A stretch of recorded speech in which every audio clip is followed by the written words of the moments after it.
Before we get into the video, could everyone please subscribe to my Endless Diary Tales channel? Thank you so much. 3 months ago I was in a car accident. When I woke up, I decided on a whim to fake amnesia to prank my boyfriend, Ethan. Clutching my head, I looked at Ethan, who was standing in front of me, and asked, "Who am I? Where am I?" Besides my boyfriend, Ethan, his best friend, Julian, and the one that got away, Chloe, were also by my hospital bed. Julian was the one who had brought me to the hospital. Ethan looked stunned, as if he hadn't expected this reaction from me, especially since I appeared perfectly fine. Chloe was also taken aback, but she quickly suppressed the mockery in her eyes and put on a sympathetic expression. Julian frowned and was about to call for a doctor, but I stopped him. Chloe was the first to recover. "Luna, you're finally awake. Your boyfriend and I have been so worried. Are you? You haven't lost your memory, have you?" Clutching my head, feigning a headache, I looked at the two men in front of me. Boyfriend? Who is my boyfriend? After a moment of stunned silence, Ethan suddenly spoke, pointing to his best friend, Julian. "Luna, he's your boyfriend. His name is Julian." Now it was my turn to be shocked, but fortunately I quickly composed myself. "Really?" I looked at Julian. "Did you bring me to the hospital?" Julian didn't deny it. "Yes." I wanted to ask more, but Ethan pulled Chloe and Julian out of the hospital room. I had a pretty good idea of what he would say to them. When the three of them re-entered the hospital room, Ethan spoke. "Luna, your boyfriend Julian brought you to the hospital. I'm Ethan, and this is my girlfriend, Chloe." I nodded, looking at Julian. "Julian, let's go home." I got out of bed, linked my arm through Julian's, and deliberately leaned my whole body on him, feigning weakness. A flicker of displeasure crossed Ethan's eyes, but it quickly vanished. He said a few polite words to me, then left the hospital with Chloe. After they left, I moved away from Julian and thanked him.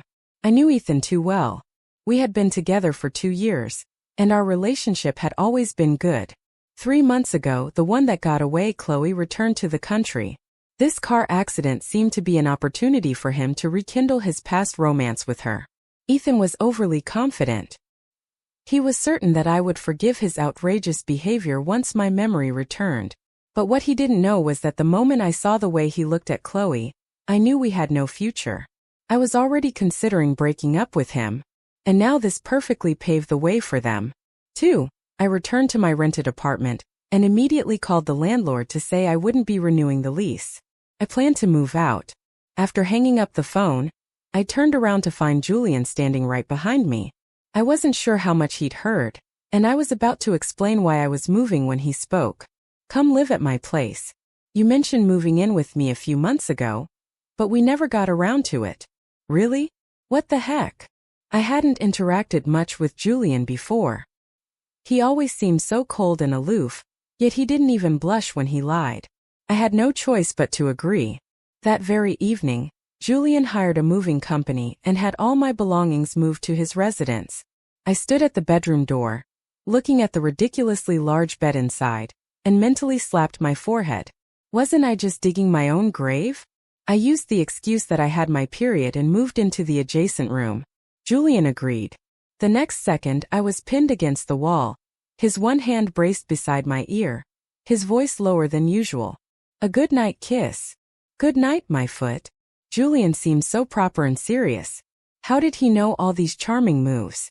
Just as I was about to escape to the other side, he raised his other arm, completely trapping me. I crouched down, ready to slip away, but he immediately blocked me with his leg. That night I lay in bed, tossing and turning, unable to sleep. Every now and then, I touched my lips where the lingering warmth of his touch seemed to remain. In the 2 years I was with Ethan, we'd only ever held hands. I used to think he was just restrained, but now I realized he probably only liked the one that got away. Now that Julian and I were boyfriend and girlfriend, it didn't seem so bad. I felt a faint sense of anticipation. The next morning, a handsome face filled my vision. Before I could react, Julian lightly pecked my lips. His voice was pleasant. "Good morning, girlfriend." I stood speechless. At noon, the man demanded a good afternoon kiss again. Helplessly, I gave him a quick peck on the cheek, considering my girlfriend duties fulfilled. That evening, Julian's phone rang and Ethan's voice came through. It sounded chaotic on his end, like he was in a bar. "Ethan, Julian, bring Luna over. All the guys are here." Julian looked at me and I quickly nodded, indicating I wanted to go. I knew Ethan was trying to show off to his friends. After all, no man would dare to be intimate with another woman right in front of his own girlfriend. Julian frowned slightly, then agreed. Julian and I entered the private lounge, and I immediately saw Chloe sitting on Ethan's lap. They were exchanging flirtatious glances, looking like a despicable pair. I let Julian hold my hand and sat in a seat far from Ethan, pretending as if I didn't know him at all. Now, with Ethan openly being intimate with Chloe right in front of me, he must be absolutely thrilled. I showed no reaction to Chloe and Ethan's intimacy, making it seem perfectly normal. Everyone in the private lounge gasped in surprise, turning their gazes from me to Ethan, then back with envious glances. Ethan even French kissed Chloe in front of everyone. Chloe was covered by Ethan's jacket, and his hand was underneath it, touching God knows where, provoking moans of pleasure from Chloe. I was so disgusted I nearly threw up. Julian squeezed my hand and pulled me into his embrace, effectively blocking my view. Only then did I manage not to vomit in public. Chloe's cat-like cries filled the private lounge. Suddenly, she let out a gasp and collapsed limply onto Ethan. A moment later, she forcefully pushed Ethan away, wrapped her clothes around herself, and rushed out of the private lounge. A chorus of murmurs rose from the people in the private lounge. Someone spoke up. "Ethan, that was too much. You just had an explicit public display with Chloe right in front of us. But then again, Chloe is so hot. I probably couldn't resist either." Haha. As they spoke, those people kept glancing at me, trying to see if my expression had changed. I couldn't bear to listen anymore. If I had known it would be like this, I wouldn't have come. I certainly didn't have a peculiar taste for explicit public displays. I stood up as if nothing had happened. "I'm going to the restroom." Julian immediately stood up.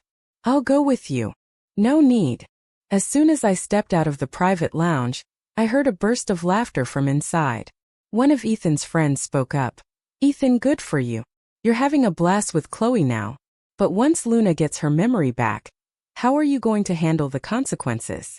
Ethan's confident voice replied, "It's true. I pursued Luna.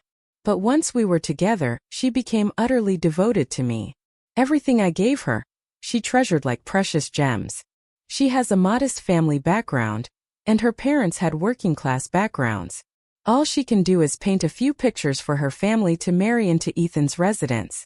Her family had an incredible stroke of luck. She always indulged me. As you've all seen before, being with Chloe for a few days now is just me fulfilling a regret I've had for years." Everyone knew that after high school graduation, Ethan had confessed his feelings to Chloe, but he was rejected and Chloe later went abroad. Over the years, these people rarely mentioned Chloe in front of Ethan, assuming he had forgotten her after getting tea. "Oh, gather with me." They never expected he was still hung up on Chloe. For Ethan's voice rang out again. "When the time comes, I'll just buy Luna a small gift and smooth things over with a few sweet words. Does she really have any better options besides me? Everyone knows she's my woman now. Who else would dare marry her? Even after we're married, if I play around, what can she say? Without me, she's nothing. Haha. Ethan, you truly are lucky. I'm already looking forward to your happy married life." Clutching my mouth, I fought back dry heaves and rushed to the restroom, throwing up everything I'd eaten for lunch. Ethan was truly disgusting. He was still fantasizing about marrying me. No way in hell was I going to put up with that. Not only would his mother never approve of me marrying into their family, but even if she did, I wouldn't marry him even if he offered the most extravagant wedding.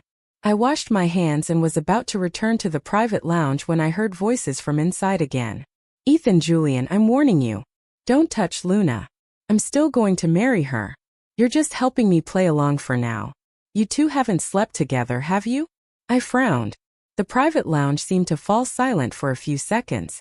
I held my breath, wanting to hear Julian's answer.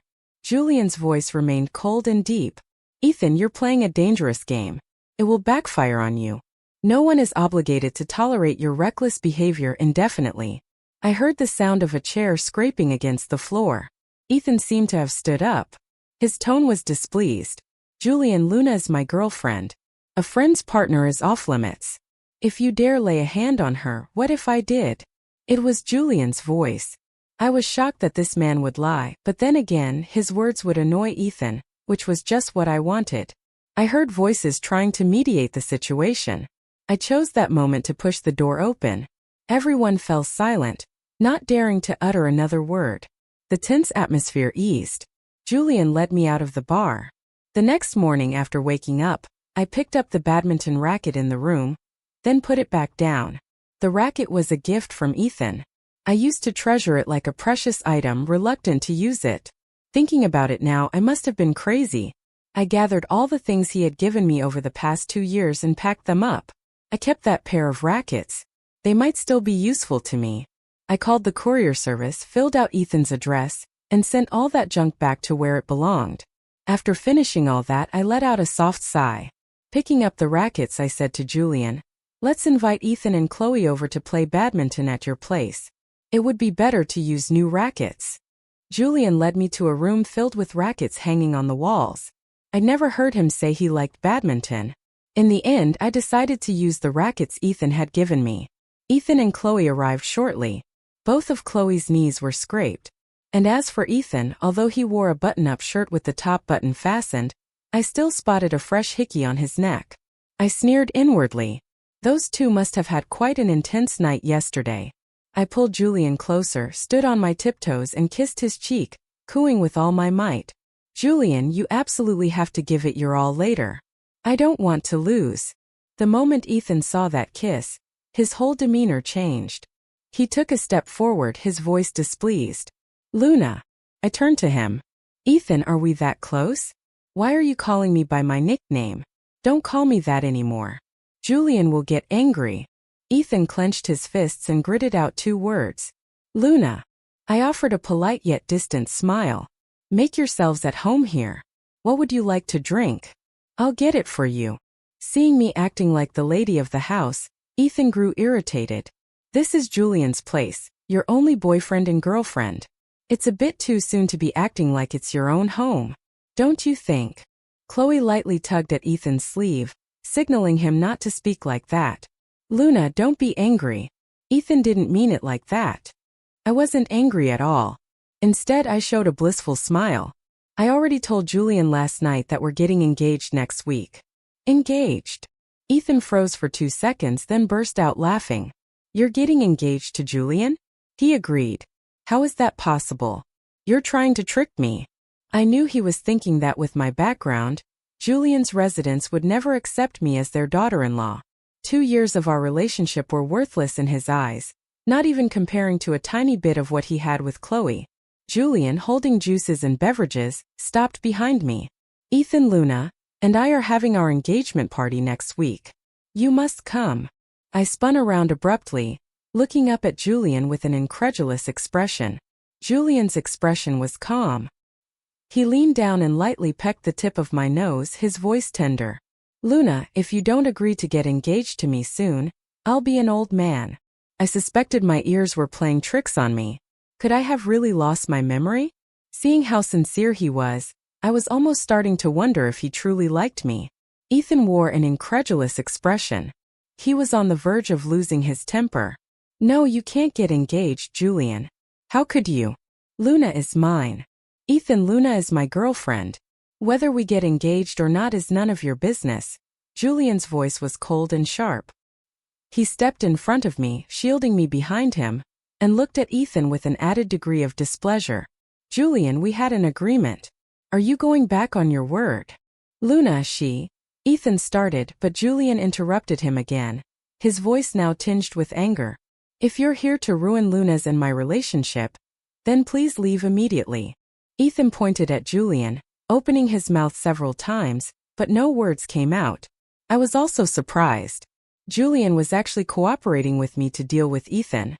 Wasn't he Ethan's best friend? It seemed they were just fair-weather friends. I burst out laughing inwardly. In the end, it was Chloe who spoke for him. "Luna, Ethan just means that you two haven't been together for long. Getting engaged so quickly. You should really consider it carefully." I looked at them both a little confused. "Julian and I have been together for 2 years. What's wrong with discussing our engagement now? Ethan's face turned extremely grim. You've just been discharged from the hospital, and your body hasn't fully recovered. Getting engaged next week. Wouldn't that be? I flexed my bicep. My health is perfectly fine. You don't need to worry about me. Julian placed the racket heavily on the table. Ethan, if you're here to play badminton, stop wasting words. If you're here to fight, I'm ready for it. Ethan gritted his teeth, glancing at me resentfully. That afternoon, Julian and Ethan played while Chloe and I were in charge of picking up the shuttlecocks. Ethan was thoroughly defeated by Julian, losing every game. I didn't move an inch from where I stood while Chloe kept picking up the shuttlecocks. I walked over to Chloe. Chloe, do you want me to help you pick up shuttlecocks for a bit? Oh, if only your boyfriend were a bit better at badminton, you wouldn't have to keep picking them up. My boyfriend is really something else, Chloe said, clutching her waist and looking frail. Luna, can you ask Julian to go easy on Ethan? Ethan didn't mean what he said earlier. He's just worried that if you get engaged too quickly, you might regret it later. He wants you to consider it carefully. Luna, do you really know Julian? Do you truly intend to marry him? I glanced at her. She didn't seem to be faking it. She must have been utterly exhausted last night if just picking up shuttlecocks made her this tired. What's wrong? Are you jealous that I'm marrying well? I know Julian's residence surpasses Ethan's residence significantly in both financial resources and social standing, so your jealousy is understandable. What's more, Julian is taller and more handsome than Ethan, and he's considerate and caring. A man like that is one in a million. TSK, don't be too envious of me. Chloe's voice was a little hoarse, probably from screaming last night. Luna, you know Julian's residence is in Emerald City. Your parents both have working-class backgrounds. You should really listen to my advice. You and Julian are socially incompatible. You won't last and you won't be happy. I'm telling you this for your own good. I snorted. When did I ever tell you my parents had a working-class background? Did you secretly investigate me? Socially incompatible. That phrase should be reserved for you and Ethan, shouldn't it? But seeing how hard you worked last night, if you can get pregnant with his child, you might be able to use the child to secure your position. That's not a bad plan. I'm telling you this for your own good, of course. After I finished speaking, I turned and went back to Julian. Looking at it now, Julian was so much better than Ethan. Ethan couldn't even compare to Julian. I must have been blind back then. Chloe collapsed weakly to the ground like a willow branch. Seeing this, Ethan rushed to help her up. I took a towel and a cup of water, wiped Julian's sweat, and personally held the cup for him to drink, saying affectionately, Julian, you worked so hard. You were amazing just now. I really admire you. Ethan watched Julian and me displaying public affection, fuming with anger. He practically dragged Chloe off the ground. I stepped forward, holding the racket Ethan had given me. Ethan glanced at it, his eyes full of disdain. I knew what he was thinking, but I couldn't be bothered to care. I pointed the racket at his face, issuing a challenge. Ethan, care to play a match with me? Ethan looked at me scornfully. Fine.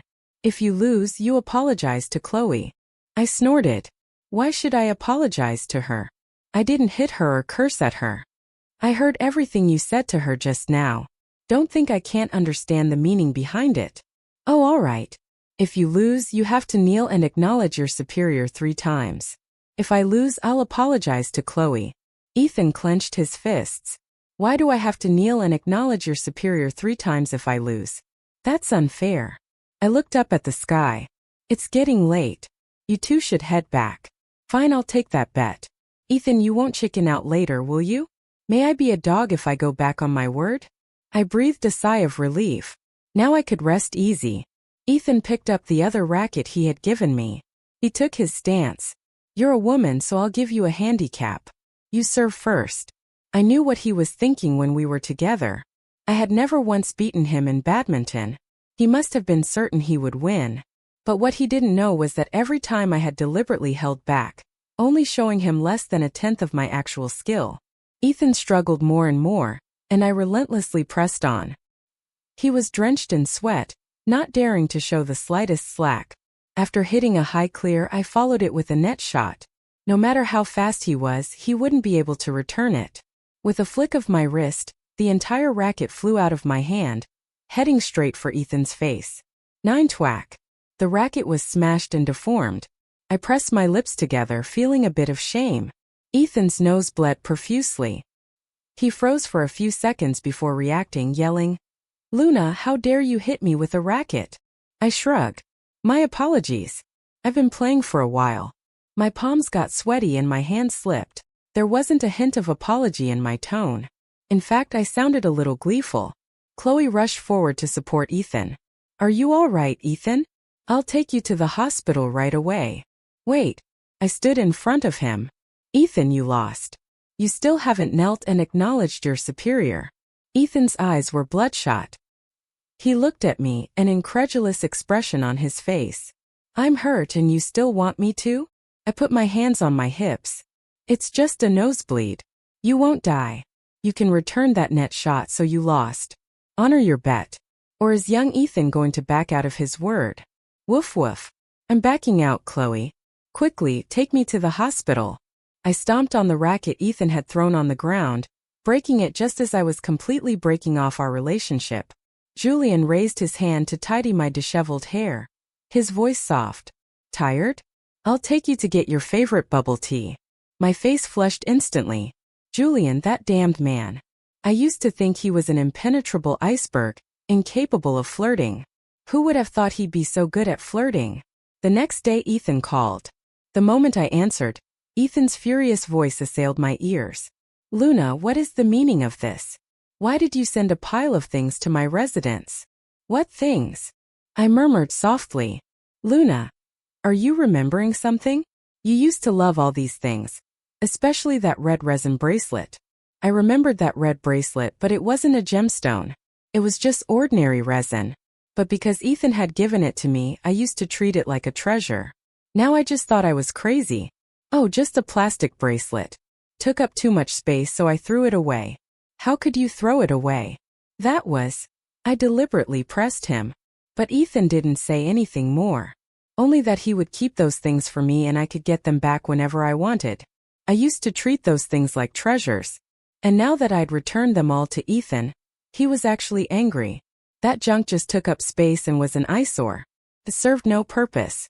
Yesterday, Julian and I were tidying up and clearing out some useless old things. We said we'd send them to underserved rural communities. "How did they end up at your residence? Did the courier service make a mistake?" Ethan angrily hung up the phone. I knew he wouldn't suspect anything because he was too confident. That day in the private lounge at the bar, he had kissed Chloe in front of so many people, and I hadn't reacted at all. So he was convinced I had lost my memory. With only 2 days left until Julian and I were to get engaged, I was busy looking at wedding cake designs when my phone rang. I picked it up and saw it was Ethan's mother. Only then did I remember that before my car accident, I had been the one taking care of Ethan's mother. Ethan's mother, Evelyn, had diabetes. Whenever I had time, I would go to Ethan's residence and make her some sugar-free food. I would also accompany her to the park for exercise and coax her into eating foods that, despite their bad taste, were good for her health. Evelyn's voice was as shrill as ever. "Luna, I'm dizzy and my hands and feet are numb right now. Hurry over and give me a massage." I snorted coldly. I'd already broken up with her son. I had no obligation to take care of a stranger who disliked me so much. "Miss Evelyn, if you're not feeling well, please dial 911. This isn't a hospital emergency room. You've got the wrong number." I had just finished speaking and was about to hang up when Evelyn's tone grew urgent. "Luna, how dare you? Who gave you the nerve to speak to me like that? Do you still want to marry my son?" "I'm sorry, but Chloe is the one who wants to marry your son. I wouldn't touch a man with your son's character. Chloe is naturally going to marry Ethan. If you're obedient, I can let Ethan keep you as his mistress after he marries Chloe, as long as you can bear a son for our family." Snap. I immediately hung up the phone. My mood was ruined, so I called my assistant. "How are the preparations for tomorrow's auction coming along?" "Assistant, Miss Luna, everything is ready. I've reserved 2 seats in the front row for you. You can bring a friend with you." "Good." I hung up and texted Julian, asking him to accompany me to the auction. One of the lots at this auction was a painting of mine. This painting held a very special meaning to me. Someone once offered a high price of 20 million for it, but I refused. Today, I just hope to find someone here who truly appreciated it. The auction was about to begin. As I entered, I casually glanced around and saw Ethan with Chloe by his side. That despicable pair was inseparable everywhere they went now. I pretended not to see them and sat down beside Julian. After the bidding started, I found 2 items I was very interested in and couldn't resist bidding on them. Chloe immediately followed with a bid, as if deliberately trying to outbid me. Every time I made an offer, she matched it. I was a bit exasperated and ended up driving the prices of both items far beyond their actual worth. Chloe bid again, 2 million. I didn't bid again, and the auctioneer announced sold. I feigned extreme indignation, shaking Julian's arm vigorously. I really wanted it. It's such a shame someone else got it. The corner of Julian's lips curved upward. He seemed very patient with me. I'll take you to buy an identical one later. I nodded emphatically, putting on a docile expression.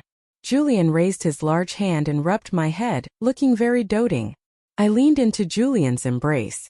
Out of the corner of my eye, I saw Ethan glare fiercely in our direction. He tried to stand up, but Chloe, sitting next to him, held him down. Then it was my lot's turn. A painting I had personally created. It was an abstract painting. Throughout my years of creation, this image had consistently appeared in my mind, so I had painted it. Those who liked it loved it, while those who didn't considered it a mere doodle, completely unworthy of serious art. The auctioneer announced the starting bid, and soon a few people raised their paddles, but only 1 or 2. Before long, a window in a private lounge upstairs opened, and a lantern was hung. Someone had actually placed an unlimited bid for my painting, meaning that as long as anyone else bid, they would automatically raise their offer. They were determined to acquire this item today. No one else called out a bid, and the auctioneer announced the lot was sold for 12 million. Ethan's voice pierced my ears. A worthless painting worth 12 million.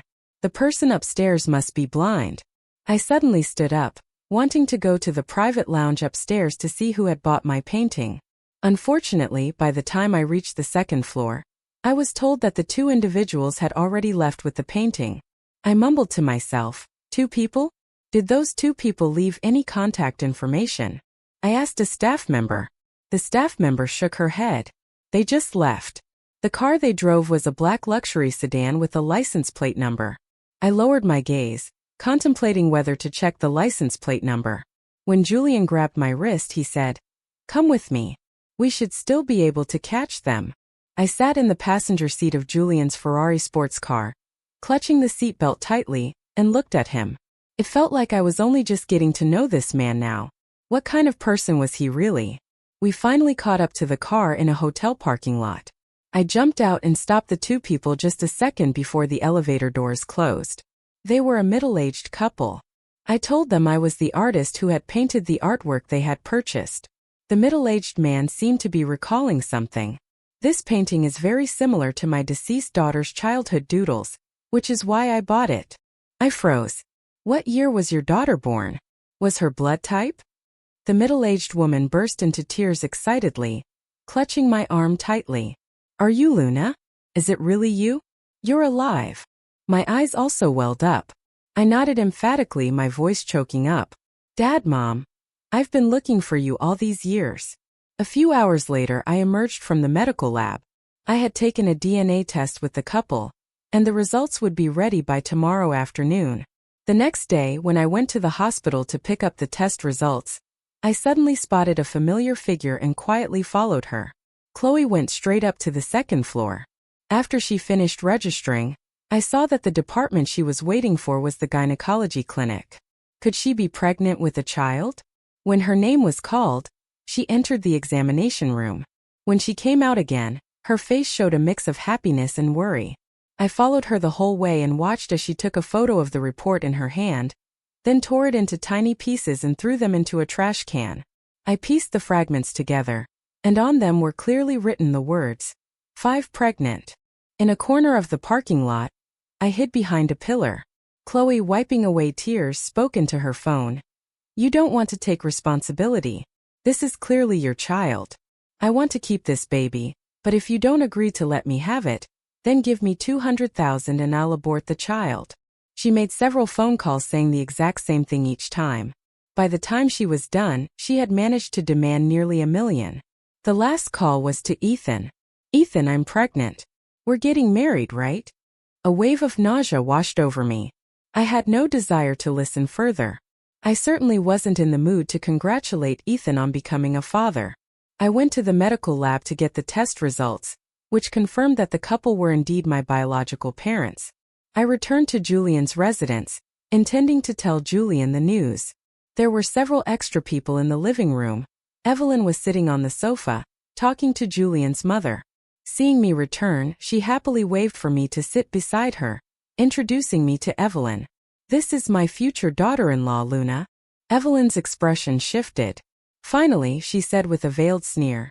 My's previous girlfriend was a LSO named Luna. She came from a very ordinary working-class background. She only chased my Ethan for half a year for our family's money. And at first she even curried favor with me. Now she's hooked up with someone else and dumped my Ethan. Isn't that infuriating? But it's all right. I still have Chloe, my already chosen daughter-in-law. She extended her hand, a gemstone ring on her ring finger, and boasted. This is a gift from that girl Chloe. It's a ruby, quite expensive. She told me she bought it for $2 million at an auction specifically for me. Aunt glanced at it, remaining silent, only agreeing. Well, your daughter-in-law is quite generous, but my future daughter-in-law, Luna, also gave me a gift, a ring. She extended her hand, displaying a massive emerald gemstone ring on her finger. Look, it didn't cost much. Just around $20 million. Take a look. Aunt offered her hand. Evelyn's face was a bit grim as she glanced at it, then offered a couple of insincere compliments before finding an excuse to leave. And suddenly spoke this. I'm attending Mr. Richard's family reunion banquet. Miss Evelyn, you'll be going too, won't you? Evelyn said she would. Curious to see Mr. Richard's family's lost daughter. Mr. Richard's family reunion banquet was held at a 7-star hotel in Emerald City. I sat in front of the vanity mirror looking at my exquisitely made-up reflection. Beside me were my biological parents. My father's surname was Richard. I went missing when I was 7. Someone saw me fall into a river and claimed I had died. But my parents never believed it. They searched for me for over a decade, and I too had been searching for them. The day the DNA test results came out, my parents held me and cried for a long time. My eyes were swollen for a whole day before the puffiness subsided. My mother asked how I had been all these years. I slowly recounted my experiences, including the incident of faking amnesia. My mother gritted her teeth in anger. That fellow is outrageous. How dare he do something like that? Luna, don't worry. Your parents have your back. In the banquet hall, my parents were socializing with prominent guests from Emerald City. I stood by the railing on the second floor, watching the crowd below, hustling and bustling, listening to them chatting idly. Ethan and his mother, Evelyn, were also there. They happened to be standing directly below me, and I could hear their conversation perfectly clearly. Ethan was a bit impatient and wanted to leave the banquet, but Evelyn wouldn't allow it. Evelyn, you're here today to meet Mr. Richard's family's daughter. If you get to know her and manage to win her over, what more do you need that Chloe for? Ethan, Mom, you're always thinking the grass is greener on the other side. Chloe is perfectly fine. Wasn't she your chosen daughter-in-law for Ethan's residence? Why are you now telling me to pursue Mr. Richard's family's daughter? What is the Pei family standing in Emerald City? Chloe's parents are just nouveau riche. Can they even compare to the Pei? If residents were to form an alliance with the Pei family through marriage, your career would only reach higher peaks. Son, why can't you understand? Why must you find someone you like? What good is liking someone? Mom, stop. I won't marry the Pei family's daughter. I'm leaving. With that, Ethan flung his hand and left. I smirked. You disdain to marry? As if I'm desperate to marry you. Ethan was as arrogant as ever, so conceited it was laughable. 15 minutes later, I walked downstairs holding up my skirt. Everyone looked amazed when they saw me, but Evelyn's face showed disgust. Luna, why are you here? You've chased my son all the way here. Don't think that just because you're dressed so nicely, my son will notice you. Give up hope. My son likes the Pei family's daughter. Oh, I feigned surprise. Isn't your daughter-in-law Chloe? When did she become the Pei family's daughter? Do you have 2 sons? Evelyn scoffed. Don't play dumb with me. I'm warning you. Don't appear in front of my son again, or don't blame me for being impolite. I ignored her and walked over to my parents. Before I could speak, Evelyn followed. She said to my mother, Mrs. Charlotte, you'd better stay away from this manipulative temptress. My mother's eyes darkened a few shades and her voice was cold. Manipulative temptress? Is that how you refer to your son's ex-girlfriend? What ex-girlfriend? This woman was pestering my son, shamelessly trying to marry into Ethan's residence. How shameless? Like someone like your daughter. My mother's face tightened. Have you met my daughter? No, but Mrs. Charlotte's daughter couldn't be bad. She must be thousands, tens of thousands of times better than this vixen Luna. My mother scoffed, putting an arm around my shoulder. Yes, my daughter is so exceptional. She certainly wouldn't be interested in your jerk son. Evelyn froze for a few seconds. Seeing my mother's affectionate gesture towards me, she was too stunned to speak. You and Luna are what relationship? My mother's expression changed completely. My daughter Luna is about to marry into Julian's residence. She wouldn't look down on Ethan's family with their humble background. As for shamelessly clinging, that would be Miss Evelyn's son. Husband, see our guest out. My father, who was nearby, had also heard the conversation. He spoke to Evelyn with a cold face. Miss Evelyn, should I call security to escort you out, or will you leave on your own? Mr. Richard, I didn't mean that. I was just joking. Please let me explain. Evelyn tried to say more, but she was dragged out by security.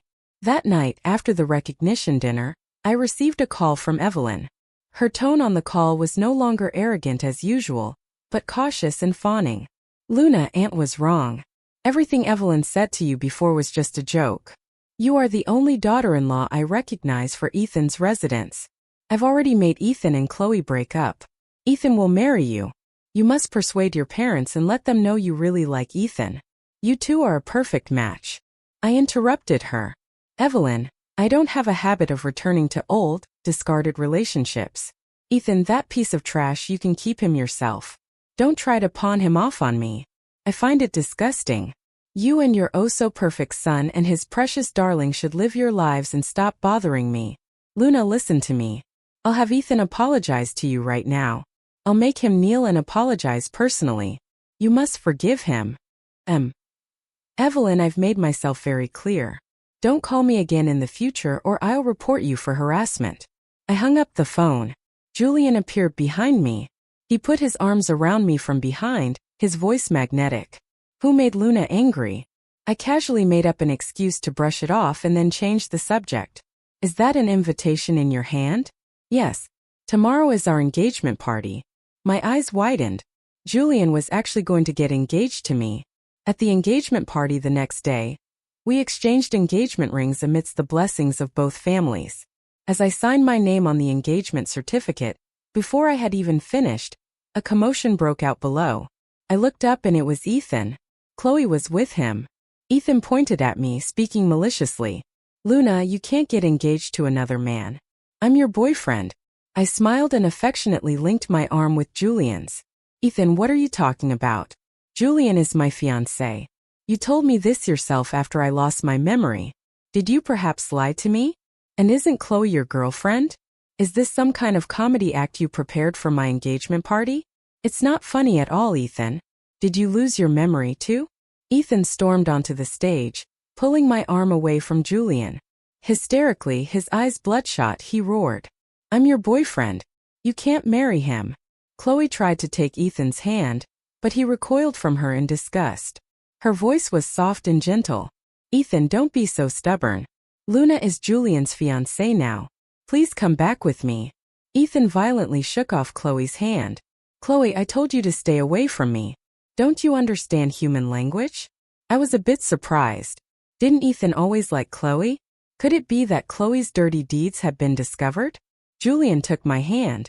You've been focused on your parents these past few days, so you don't know what's been happening outside. Julian told me Ethan had discovered Chloe was being intimate with other men, and he also found her abortion records at the hospital 6 times. Now, Chloe was over a month pregnant with another man's child. Ethan had thrown Chloe out of his residence. I sneered. The one that got away turned into a nightmare. Chloe knelt on the ground, clinging tightly to Ethan's legs, sobbing. Ethan, I know I was wrong, but this child is the only child I'll ever have in my life. I might never be able to get pregnant again. Please accept this child. Bah. Ethan kicked her away. Stop being disgusting. I don't have a habit of raising another man's child. Go find whoever the father is. Don't bother me here. I came to reconcile with Luna. Chloe clutched her stomach in disbelief that Ethan, who had always been so attentive and patient with her, would treat her this way. Her voice turned sharp. Ethan, do you really think you still have a chance with Luna? She's about to get engaged. And to Julian, no less.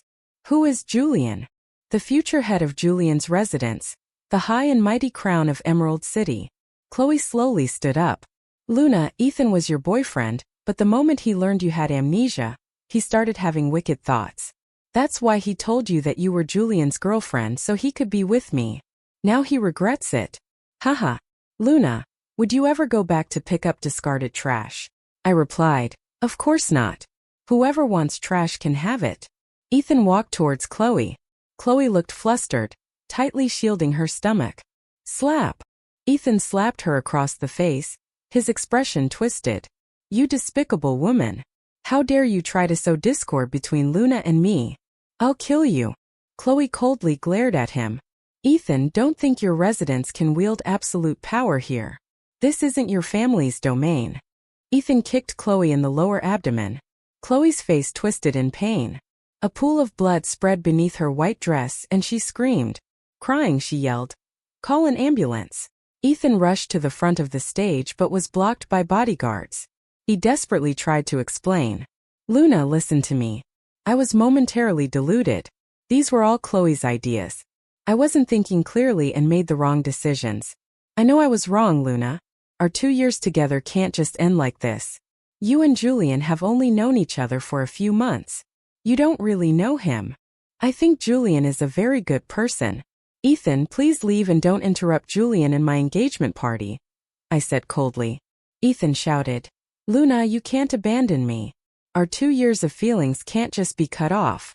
I don't agree. You can't get engaged to Julian. I abandon you. I laughed. I lost my memory. I didn't become stupid. Ethan's face was distorted. He broke through the bodyguard's restraint and rushed towards me. Julian's tall figure shielded me behind him.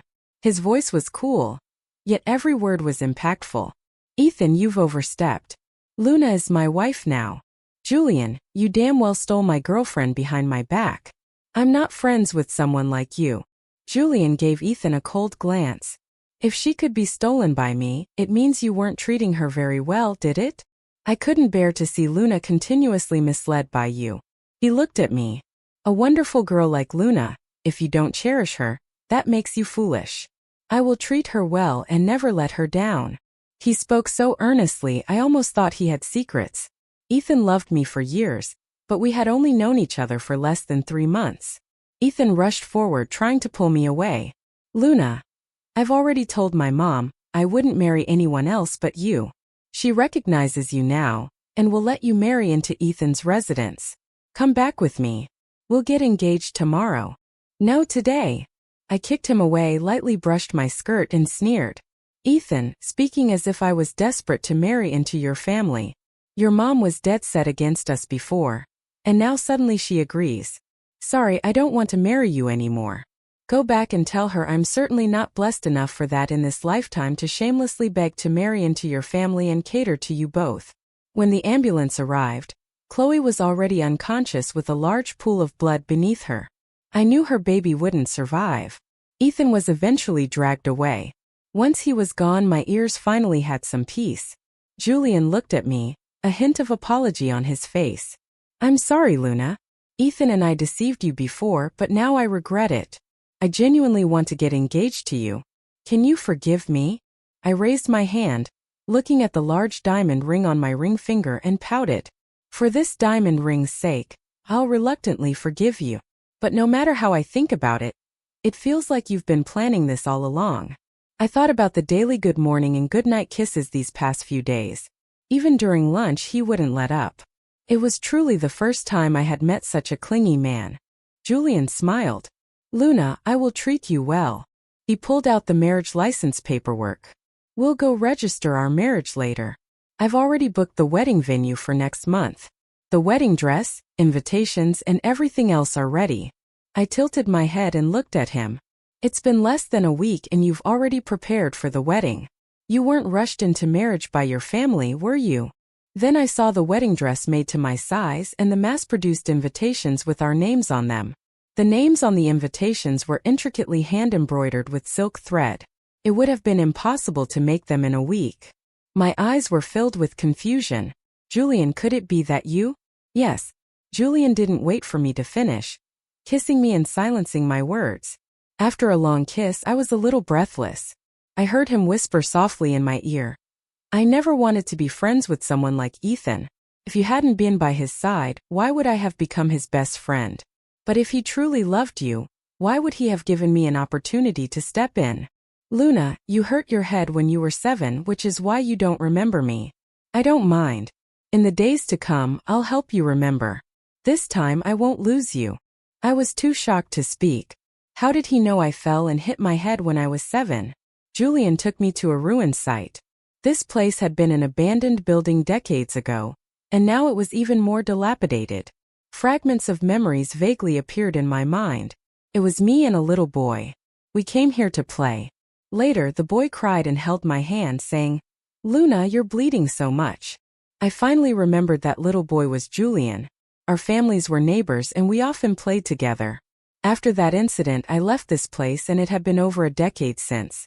He had actually remembered me all this time. Julian, so we've known each other for a long time. I felt a surge of emotion as fragmented memories rushed back to me like a tide. Julian pulled me into his arms, a hint of hurt in his voice. You definitely don't remember what you said to me. I looked up, lightly touching his nose with my finger. How could I not remember? Wasn't it about marrying you? I haven't gone back on my word. Now I'm completely captivated by you. Julian held me even tighter. He cupped my face, his voice choked with emotion. So you remembered everything. A month later, Julian and I had our grand wedding.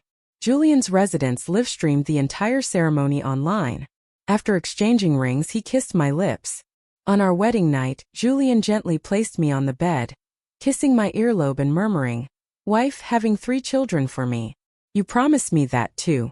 Don't go back on your word. My eyes widened. When had I ever said such a thing? Seeing my annoyance, he hid the smile in his eyes. One is fine too.